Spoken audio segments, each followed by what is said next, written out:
एक धन संपन्न व्यक्ति मोहनलाल अपनी पत्नी जया के साथ रहता था, पर कालचक्र के प्रभाव से धीरे धीरे वो कंगाल हो गया। उसकी पत्नी जया ने कहा कि संपन्नता के दिनों में तो राजा के यहाँ आपका अच्छा आना जाना था, क्या वो हमारी मदद नहीं करेंगे? जैसे श्री कृष्ण ने सुदामा की थी पत्नी के कहने से वह भी सुदामा की तरह राजा के पास गया। द्वारपाल ने राजा को संदेश दिया कि एक निर्धन व्यक्ति आपसे मिलना चाहता है और स्वयं को आपका मित्र बताता है। राजा भी श्री कृष्ण की तरह मित्र का नाम सुनते ही दौड़े चले आए और मित्र को इस हाल में देखकर द्रवित होकर बोले कि मित्र बताओ, मैं तुम्हारी क्या सहायता कर सकता हूँ? मित्र ने सब कुछ आते हुए अपना हालातों को सुनाया। चलो मैं तुम्हें अपने रत्न के खजाने में ले चलता हूँ, वहां से जी भरकर अपनी जेब में रत्न भर कर ले जाना, पर तुम्हें केवल 3 घंटे का समय ही मिलेगा। यदि उससे अधिक समय लगे तो तुम्हें खाली हाथ बाहर आना पड़ेगा। चलो। वह व्यक्ति रत्न का भंडार और उनसे निकलने वाले प्रकाश की चांद देखकर हैरान हो गया, पर समय सीमा को देखते हुए उसने भरपूर रत्न अपनी जेब में भर ली।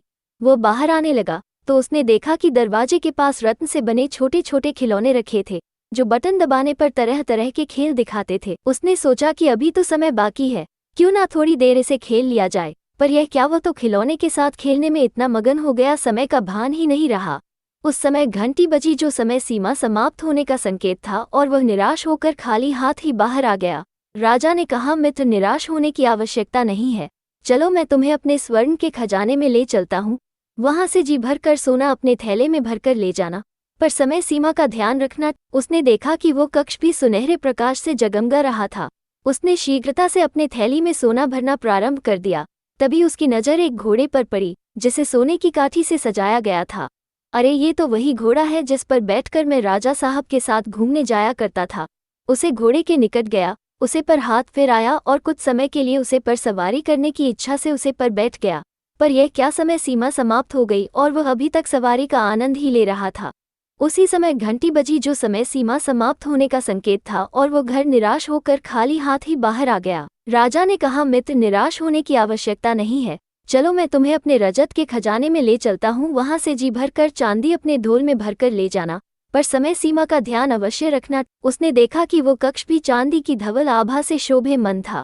उसने अपने ढोल में चांदी भरने आरंभ कर दी। इस बार उसने तय किया कि समय सीमा के पहले कक्षा से बाहर आ जाएगा, पर समय तो अभी बहुत बाकी है। दरवाजे के पास चांदी से बना एक छल्ला टंगा हुआ था, साथ एक नोटिस लिखी हुई थी, इसे छूने पर उलझने का डर है, यदि उलझा भी जाओ तो दोनों हाथ से सुझाने की चेष्टा बिल्कुल न करना।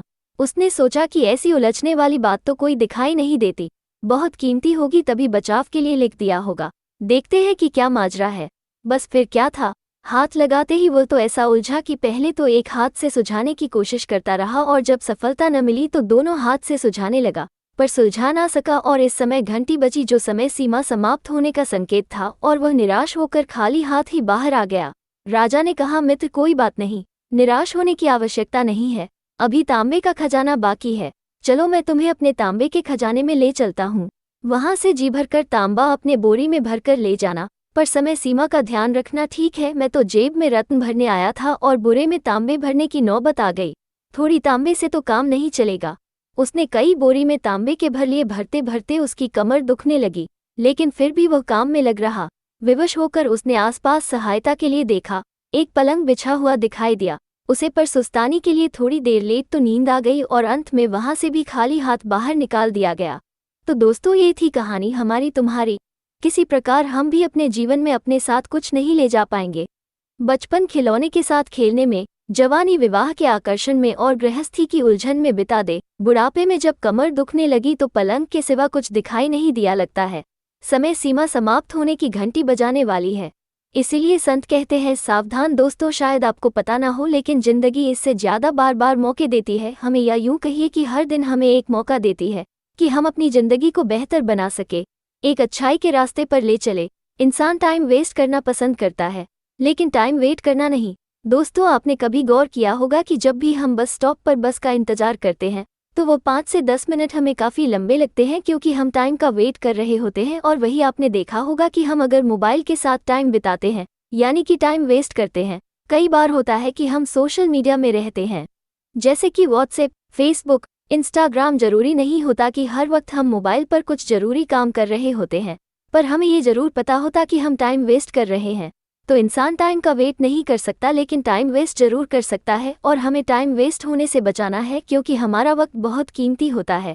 Time of money. हम अक्सर कई बार सोचते हैं कि यह काम हम अगले महीने से शुरू करेंगे या ये काम हम कल से करेंगे। कहते हैं, जिसे सोचा कल वह गया कल, जिसने सोचा परसों बीत गए बरसों, लेकिन जिसने सोचा आज कर गया राज।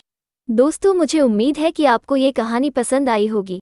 इसी तरह की कहानी सुनने के लिए आप हमारे चैनल को सब्सक्राइब कीजिए और एक प्यारी